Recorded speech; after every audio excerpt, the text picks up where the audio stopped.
Our story begins in the countryside of China, where a convoy of very expensive cars bounces along a rocky path, finally arriving at a mysterious factory. The rich woman steps out, the owner of this place, ready to show off her fancy products to a group of eager buyers. The group heads into a large cave, and the manager excitedly tells the boss that their new drugs are working wonders to increase the size of their animals. Spoiler alert, this isn't a petting zoo. It turns out the woman is in the snake skin business, and she promises her buyers that she can produce 10 times the products compared to her competitors. As they move deeper into the cave, the boss lady leads them to the back to show off her prized snakes. But wait, surprise! All the snakes have mysteriously disappeared. The manager screams in frustration and rushes off to find the missing serpents, but little do they know, the snakes are still there, lurking in the shadows and probably rolling their eyes at the humans. The boss lady cautiously approaches some wreckage, and just as she's about to inspect it, she feels something sticky dripping on her face. She looks up and oh no, a giant black snake is right above her. The massive creature stuns everyone in fear,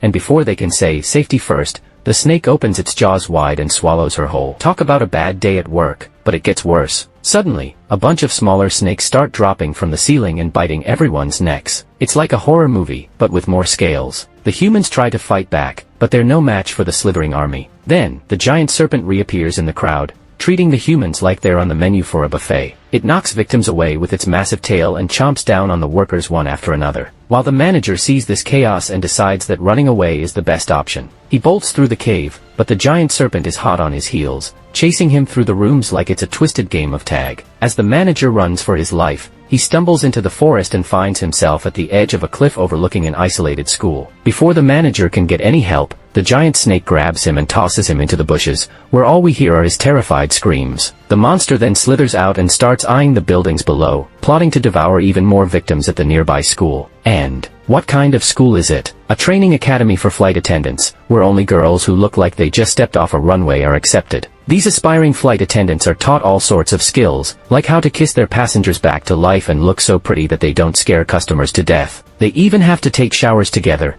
just like in those Japanese movies that definitely aren't for kids. But what the girls don't realize is that the snakes have already slithered into the building while the giant serpent is munching on humans and picking off students one by one. Meanwhile, a girl named Mona is heading to her locker in the changing room when she spots a snake inside. Panic mode activated. She bolts for the exit, but the sneaky black serpents corner her against the wall, and she starts screaming like she's in a horror movie. Luckily, a security officer named Chow hears the screams echoing from the changing room. He rushes in like a superhero, swatting away the poisonous snakes and carrying Mona to safety. Once they're out, Chow reports the snake situation to the head of security. Realizing how serious this is, he rushes to the broadcasting station to warn everyone about the slithery threat. Meanwhile, the principal is busy showing off his grand plans for the graduation ceremony to a group of investors, promising it'll be the best ceremony ever. But their chat is interrupted by Chow's voice blaring through the speakers, warning them about the snakes invading the campus. The principal tries to calm everyone down, insisting everything is fine, but the flight attendants start to feel that something is very wrong.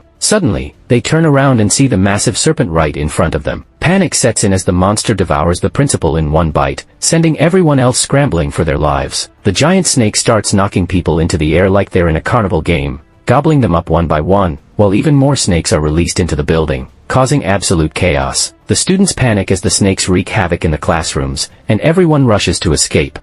Chow decides it's time to leave, joining the throng of escaping students running across the campus. He spots Mona and tells her to run, but then he realizes she's not with him. Panic-stricken, he dashes back to save his future waifu. Mona tries to help her friends, but all she sees is the giant monster munching on girls and blocking their escape route. They have no choice but to retreat back into the classrooms, with the giant creature hot on their heels. Meanwhile, Chow makes it to the buses but quickly realizes Mona is missing. With determination in his eyes, he runs back into the fray, ready to rescue her from the jaws of the giant snake. The man rushes into the campus, shouting the girl's name, until he finally spots Mona hiding in a building. Chow dashes towards her, but Mona suddenly sees a giant monster creeping up behind him. She tries to warn Chow, but he's too focused on saving her to notice the incoming threat. Slowly, Chow turns around and comes face to face with the massive serpent, ready to strike. But luckily, Chow dodges the attack and starts running for his life, while the monster hot on his heels. He trips and falls, and the giant snake lunges at him, but a senior officer named John pushes Chow out of the way just in time. The two men rush into the building, trapping the creature outside. The monster slams against the walls, knocking the old man across the room. Shaken but unharmed, they realize they need to find a better escape route. Chow spots a wire in the upper floors that could lead them across buildings. A terrible idea, but their only option. Secretly, they climb across the wire, inching their way towards the center. But their weight is too much for the wire, and Chow's phone falls, hitting the monster below. The serpent spots them and attacks furiously, just missing them as they crash through a window into another building. Mona hugs Chow, turning him into a lovesick puppy. Before it gets awkward, Chow tells the survivors that rescue is coming soon, they just need to stay put. She and Chow search the second floor, running into a couple named Maisie and Jay, who are busy doing their 18+ training. They all rushes downstairs where Chow gives ladies their regular clothes, and Jay call the cops, revealing they won't arrive for 5 hours. Panic ensues, but Jay says they can escape in his car. This causes the students rush outside, ignoring Chow's warnings. As they're on their way, the monster ambushes them, devouring a victim like a sweet candy. Chow yells for everyone to get back inside, and they barely make it as the snake chases them. Upstairs, they realize one girl was left behind. Mona begs to save her, but Chow says it's too late. They run, but the snake is right behind them. They dash through a hallway filled with smaller snakes into a room, using sheets to make a rope out the window. Everyone climbs down except Chow, who jumps out just as the monster breaks in. Every girl spread their arms and Chow falls safely, but the snake is still after them. They make it to the cafeteria, where Chow confronts Jay for endangering them. Jay argues that Mona left her friend too, causing Mona slaps him, warning he'll be left behind if it happens again. The monster smashes through the windows, chasing them again. They hide in a freezing cold storage,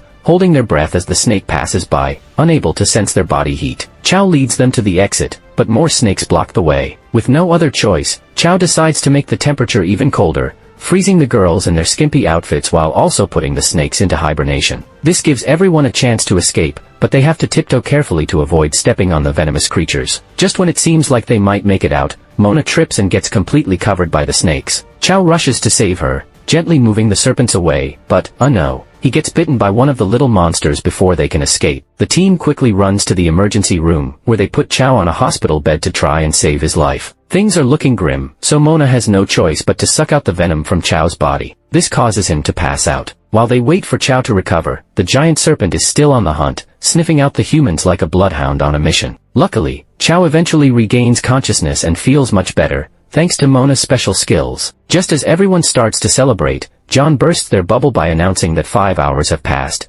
meaning the rescue team should have arrived by now. Jay decides to call the police, only to find out they've been delayed even further, until tomorrow. Panic sets in again, but Chow reassures everyone that they still have a way out. He tells them they need to reach the parking lot and use Jay's vehicle. The group starts packing supplies, but one girl notices Jay slipping a syringe into his pocket. Suspicious, she pulls him into a private room and reveals that his vehicle only fits 2 people. She offers him some special services for the other seat, which makes Jay think with his smaller head. He prepares for some aggressive cuddling, but then remembers his girlfriend, Maisie, is right outside. As if on cue, Maisie walks towards the couple like a Terminator, and Jay decides it's time to run from the impending catfight. But before things get physical, Maisie sees the giant serpent has found their location. Seizing the opportunity, she shoves the other girl toward the window, feeding her right into the monster's gaping maw. But the creature rises again, and Maisie bolts in the opposite direction, while the giant serpent hot on her heels. She eventually makes it back to the group, putting everyone in danger by leading the monster right to them. The team rushes downstairs, the monster chasing them furiously. They finally make it outside and scramble toward the patrol car. Everyone piles in, but Chow decides to buy them some time by shooting a flare gun at the giant serpent. As the monster roars in anger, John starts the car, and they all jump inside, barely escaping the creature's jaws as it lunges for them. The team bolts toward the parking lot, desperately trying to shake off the giant serpent. But just when they think they're in the clear, the vehicle runs out of gas, leaving them stranded on campus. With the massive creature closing in and devouring anyone left behind, the humans have no choice but to run for their lives. They finally reach the parking lot, only to be shocked to find out that the vehicle is a 2-door convertible. Chow realizes he's been duped and tries to stop Jay from jumping in, but this only leads to Jay to stabbing him with a tranquilizer. The boyfriend manages to break free and runs toward the car, but it's too late, the monster appears right in front of them. In a shocking twist, Jay pushes his girlfriend, Maisie, toward the giant creature, and she gets gobbled up in an instant. The rest of the group sees this and quickly runs the other way, while the monster turns its attention to Jay and devours him in a single bite. Meanwhile, the survivors are still running, but Chow starts to feel woozy from the tranquilizer in his leg. Just when it seems like the monster will catch them, it gets distracted by a bunch of fireworks going off in the distance. It turns out John is using a drone to lure the giant snake away, giving the others a chance to escape. The group makes it into a storage area, but Chow feels guilty for failing to save everyone who died. Mona, trying to snap him out of it, reminds him that now is not the time to mourn. They need to escape before more people get eaten. This pep talk brings Chow back to reality, but he refuses to run away anymore. He's convinced that the only way to survive is to take down the monster. The survivors start grabbing weapons from the warehouse, arming themselves like they're preparing for a zombie apocalypse. Chow comes up with a plan to use the fireworks to fight the giant serpent. Soon, they head outside, strutting like the Avengers ready for battle. Chow decides to be the bait, channeling his inner Hawkeye as he shoots flares into the sky. The giant serpent immediately notices him and rushes toward the team. The giant serpent approaches Chow, but suddenly it's revealed to be a trap. The humans surround the creature from all sides and start bombarding it with fireworks, burning the monster from the inside out. The serpent screams in agony, but then retaliates by knocking the girls away with its massive tail. Chow rushes in to save Mona, shooting at the creature while dodging its attacks. The serpent recovers quickly and Chow grabs a box of fireworks, running toward it and tossing the explosives right into its mouth. The monster shakes violently from the pain, allowing everyone to fire at it together. Down goes the giant snake, but wait, it's not over yet. The creature attacks again, knocking the humans away like rag dolls. Chow grabs more fireworks and starts blasting the monster, but it only makes the serpent angrier. It turns its sights on Mona, ready to strike, but Chow charges in and stabs it right in the head. The creature struggles, shaking Chow off. Realizing they can't win, Chow pours gasoline on the snake, trapping himself too. Then he tells Mona to light it, but she refuses to kill him. The serpent takes advantage and swallows Chow whole, causing Mona screams and runs to the switch, lighting the fireworks, and the monster burns alive as the people watch in shock. But then, Chow crawls out of the snake's mouth, and he's alive. Mona runs to him, overjoyed, and they embrace. John is crawl out too, and he's also miraculously okay. Feels like these two are really tough security guard. Anyway, sirens approach, the rescue team has arrived, and they save the remaining survivors as Mona bandages Chow's wounds. She kisses him, and they hold each other as the sun rises. What an ending, man. Chow and Mona's love survived even a giant snake attack, and who knew John was such a cockroach, as he lived through everything. The humans won, but at a heavy cost. But still, they proved that teamwork and fireworks can take down even the biggest snake. What a wild ride. Let me know what you thought in the comments, and don't forget to like and subscribe for more crazy adventures.